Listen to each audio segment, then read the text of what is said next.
नाशिकचा कॅप्टन अशोक खरात याचं जे कृत्य आहे ते अतिशय निंदनीय आहे आणि या निंदनीय कृत्याला खतपाणी महिला आयोगाच्या अध्यक्षा रुपाली चाकणकर यांच्याकडून घातलं जात आहे असा थेट आरोप शिवसेनेच्या उपनेत्या सुषमा अंधारे आणि राष्ट्रवादी अजितदादा पक्ष याच्या प्रवक्त्या रुपाली ठोंबरे पाटील यांनी केले। मात्र याला सडेतोड उत्तर किंवा या सगळ्या आरोपांवर खंडन करण्यासाठी रुपाली चाकणकर मात्र अद्याप समोर आलेल्या नाहीयेत।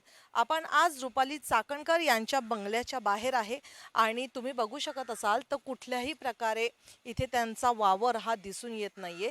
गेले 15 ते 20 दिवस ताई या बाहेर दौऱ्यावर आहेत असं सांगण्यात आलं। मात्र रुपाली चाकणकर यांच्यावर जर असे गंभीर आरोप होत असतील तर मात्र त्यांनी कुठेतरी समोर येऊन मीडियाशी संवाद साधणं हे तेवढंच महत्त्वाचं आहे। आता काही क्षणापूर्वी आम्ही त्यांच्या ऑफिसला देखील गेलो होतो। ऑफिसमध्ये काही नवीन महिला त्यांनी बसवलेल्या आहेत। या महिलांना रुपाली चाकणकर कुठल्या दौऱ्यावर गेले ते माहीत नाही। जर रुपाली चाकणकर यांच्या महिला आयोगाच्या ऑफिसमध्ये काही महिला आपल्या तक्रारी जर घेऊन आल्या तर त्या महिलांना त्या थेट येरवड्याच्या समुपदेशन कार्यालयात पाठवतात। मात्र त्या कार्यालयात कुणाला भेटायचं, काय भेटायचं, कुठल्या महिला तिथं काम करतात हे मात्र त्यांच्या या धायरीच्या ऑफिसमध्ये बसलेल्या महिलांना काहीच माहीत नाही। म्हणजे एकूणच हा कारभार चालतो तरी कसा याच्यावर मोठं प्रश्नचिन्ह निर्माण होत आहे। कारण जर महिला आयोगाचं ऑफिस हे दाहेरीच्या या एरियामध्ये आहे तर रुपाली चाकणकर 15 दिवसापासून त्या ऑफिसला का आल्या नाहीत।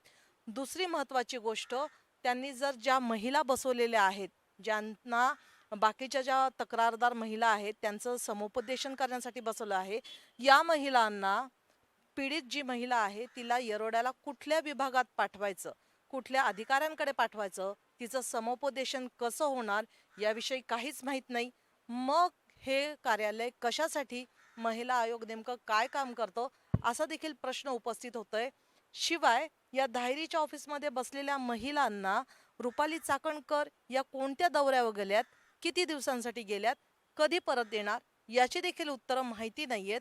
मग मात्र हा कारभार कुठेतरी ढिसाळे आणि हा कारभार कुठेतरी गलथान आहे असं समोर येत आहे। त्याच्यामुळे जर कॅप्टन अशोक खरात या सगळ्या प्रकरणामध्ये रुपाली चाकणकर जर दोषी नसतील तर त्यांनी त्वरित समोर येऊन आपल्या या जे त्यांच्यावर गुन्हे दाखल होत आहेत याच्यावर भाष्य करणं फार महत्त्वाचं आहे। आणि जर त्या नाही करू शकत तर 15 दिवसापासून खरं तर रुपाली चाकणकर आहेत कुठं हा मोठा प्रश्न समोर येत आहे।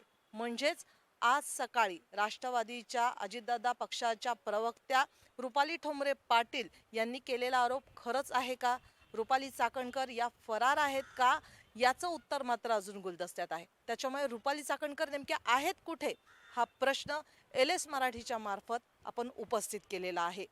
व्हिडिओ जर्नलिस्ट रोहित वनकटेसह प्रतीक्षा पारखी, LS मराठी।